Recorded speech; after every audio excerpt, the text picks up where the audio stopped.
Yeah, this is kind of like a new beginning, so I'm looking forward to this. Awesome. You don't want me to hug you, do you? No, you don't have to. This video highlights 3 points about cataract and premium lens surgery. Number 1, do patients ever have a monofocal lens inserted and then, after the fact, come to realize that they want full range of focus and therefore choose to undergo intraocular lens exchange, have their monofocal lens removed and replaced with a multifocal lens to help them gain full range of focus? Number 2, when does it become impossible to remove one implant and replace it with a newer or different designed implant? And number 3, why don't ophthalmologists recommend intraocular lens exchange more often for their patients? Well, let me give you 5 reasons why most ophthalmologists do not perform intraocular lens exchange routinely. Number 1, most patients are very happy with the lens implant that they receive the first time. Number 2, most ophthalmologists do not recommend intraocular lens exchange unless it is deemed medically necessary and safe for the patient. Number 3, we're already busy enough performing cataract or premium lens replacement surgery on our patients. If we were to get involved in routinely performing intraocular lens exchange for patients who request it, then there would simply not be enough time in a day to take on all that work and treat all those patients. Number 4, upgrading from one lens implant to another implant is often considered elective or not medically necessary. The process is usually complex, and the patient has to be willing to pay out of pocket for elective intraocular lens exchange. And number 5, most ophthalmologists do not perform elective intraocular lens exchange because the process can be time-consuming, the surgery can be complicated, and these patients can be very demanding and quite often have unrealistic expectations. Now, with all that being said, let me share one patient who flew to see us for elective intraocular lens exchange because he received a monofocal lens implant 4 years ago in the year 2020, and he was dissatisfied with his range of vision with that implant.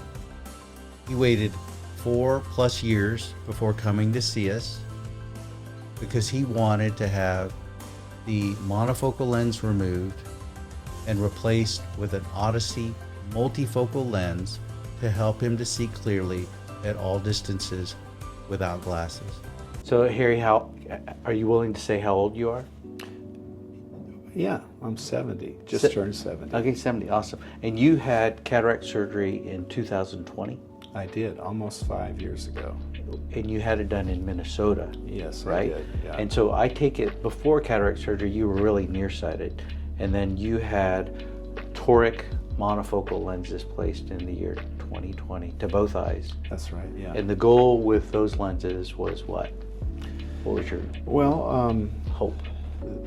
The goal was to, I was seeking is the fullest range of vision that I could get, and these particular lenses were suggested to be a new version of Invista lenses that were providing, and I guess you could call them a monofocal plus maybe, but they were to provide crisp distance vision and then also continuous in intermediate, and that some patients were getting fairly good reading vision from them. Okay, and so you had surgery, and then how was your initial outcome? Not good. How could you see? Could you see without glasses at any distance? Or? I could at distance, okay. But the distance was, I think it kind of waffled between initially 20/25, and then over time it got 20/25, 20/30, 20/40, and then it got worse. But I did not have the continuous range of vision that was anticipated from the initial IOLs. What prompted you to do some searching for more information? Well, COVID set in, so I didn't have a follow-up for over a year from when the lenses were implanted. But it wasn't functional for me, for my lifestyle, which is heavy outdoors and being from Alaska and then being involved in commercial fishing and other things where I felt I needed a better quality of vision. I started to investigate what could be done. That's when I became aware of the concept of an IOL exchange. Okay, and so what what were you told? I assume you went back to your original surgeon and said, "Hey, can we do a lens exchange?" I did. And what was their thought on that? No. He said that he did not do them. And I think at that time, the beginnings of the opacification started to develop. Right, posterior capsule opacification, PCO. Right. And so he suggested I get a YAG procedure. And so I started to investigate that, and that's when I became aware that if I did that it would make an IOL exchange at a minimum more complicated, if not impossible, or very unlikely. So I told him I didn't want to do that, and that's when I came upon Austin Eye on some YouTube videos, and so that gave me a sense of renewed hope, and I decided that I should do what you had suggested some things in one video to make sure that you went back to your original doctor, and which I did again. And once again, he suggested a YAG, and I told him I didn't want to do that because I did want to make sure that I looked into an IOL exchange with somebody that would do them before I proceeded to a YAG. And the second thing that I had, of course, noted from your video for your recommendation was to look for another doctor in your area before you travel to Austin, and so I did do that, and I found another doctor in Minneapolis that does do IOL exchanges. Had a thorough exam there and consultation, and his opinion was that he could do an IOL exchange. He only did panoptics. He had not worked with Odyssey at that time, but he was very cautious about it. He said that, boy, no guarantees for the length of time that has passed since I had the original IOLs implanted, that it was much riskier, that if he started the procedure and didn't feel comfortable, that he reserved the right to back out, and he was leaning towards a YAG as well. So I left that consultation, knowing that I had to decide, was I going to travel to Austin?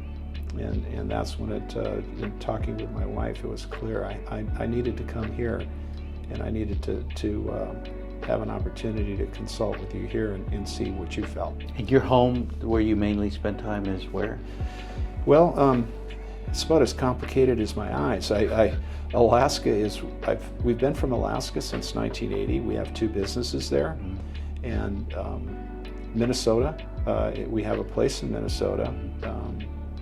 And then now we have a place in Florida. And so you came here and your goal was to receive an Odyssey lens? Is that what your thought was? Well, that's a possibility, but mainly my goal was to find out what you would feel about an IOL exchange. Was the length of time that had passed, was that such that you would concur that it was difficult to do?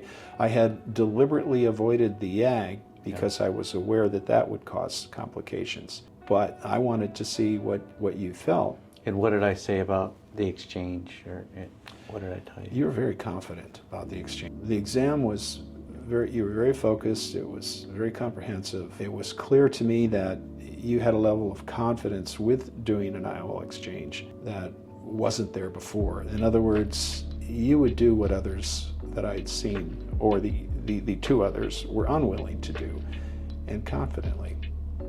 Yeah, that's good and bad, because we've had to take out so many lenses over the years.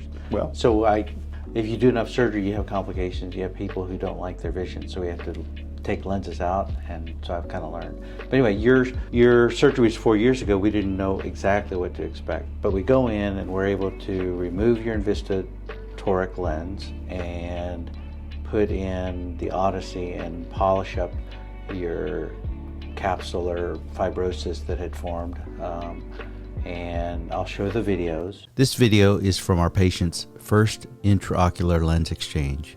The implant visible in his eye is an Invista toric MX60T monofocal IOL that was implanted March 4th, 2020 by his surgeon in Minnesota. The uncorrected vision in this eye is 20/150 far away and 20/400 or J32 near. Manifest refraction is -1/4 plus 75 at 14, yielding 2100 vision.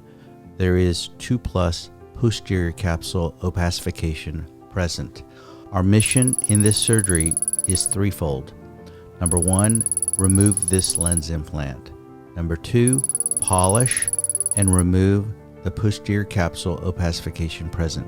Number 3, insert an Odyssey toric multifocal lens to correct his refractive status and to optimize his far, mid, and near vision without glasses. Our patient is awake, comfortable, and sedated with 10 milligrams of oral Valium.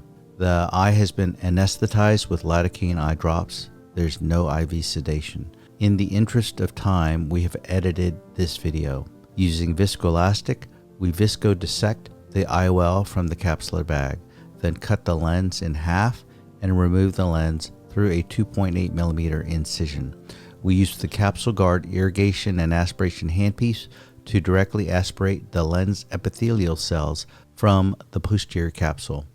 The capsule guard is a game changer when it comes to safely polishing the posterior capsule. Once the posterior capsule has been cleared successfully, the Odyssey lens is inserted and then rotated into the correct alignment for astigmatism correction.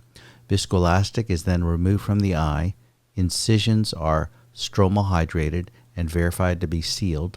The Odyssey lens is verified to be well centered, and the procedure concludes successfully. You came in last week. You had surgery to your left eye. Today's Thursday. On Monday, you had surgery to your left eye. We checked you Tuesday, and your left eye was fine. And you had surgery to your right eye yesterday, Wednesday.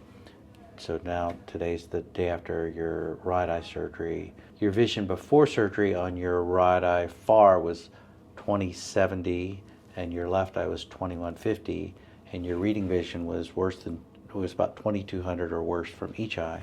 And now, after surgery to both eyes, lens exchange, and we, by the way, did a YAG capsulotomy today, the day after surgery. But despite meticulous polishing of the posterior capsule during intraocular lens exchange, we can still see a faint haze to the posterior capsule in the visual axis of both eyes that was preventing our patient from seeing his best. So we elected to perform YAG laser capsulotomy to both eyes 1 and 3 days after our patient received the Odyssey lenses. Here is the appearance of his right and left eyes respectively, with very faint but visually significant posterior capsular haze despite seemingly complete removal of the posterior capsule opacification during the intraocular lens exchange.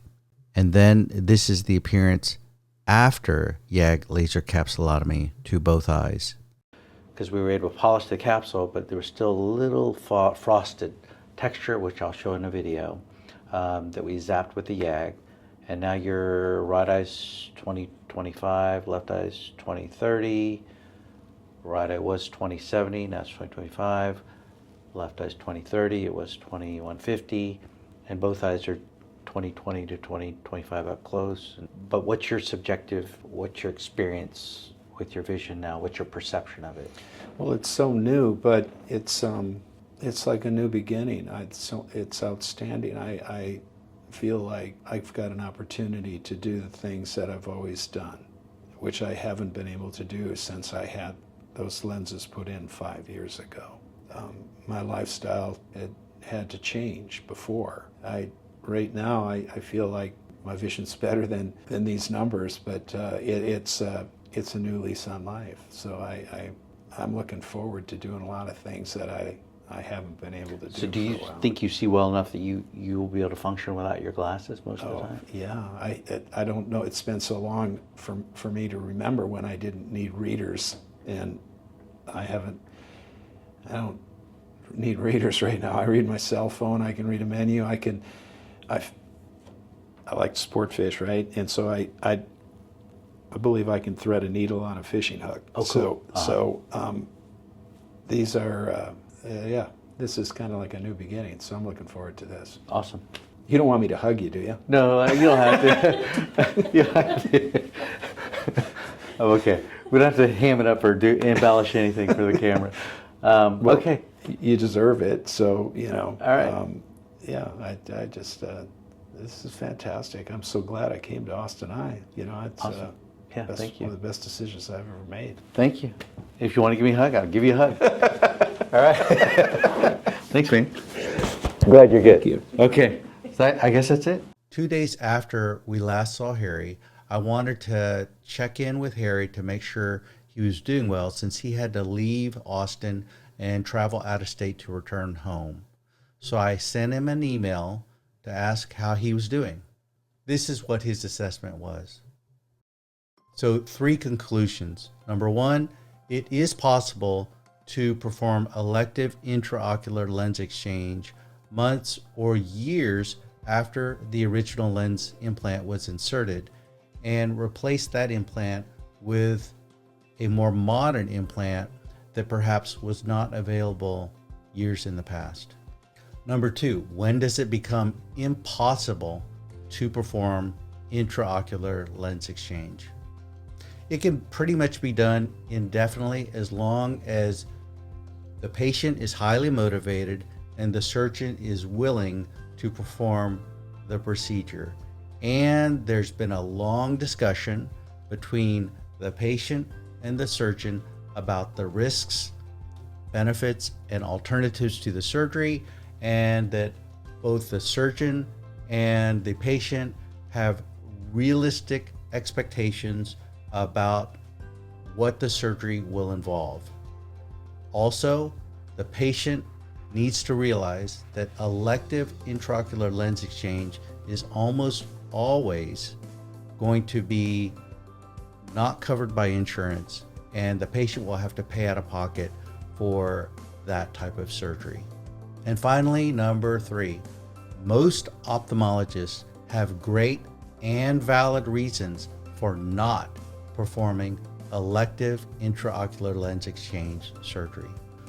We are highly selective in who we choose to perform this type of surgery, but do offer it for those who we deem appropriate candidates to undergo elective intraocular lens exchange surgery. Thanks as always for watching. Hope this video was helpful. See you on the next one. Bye-bye.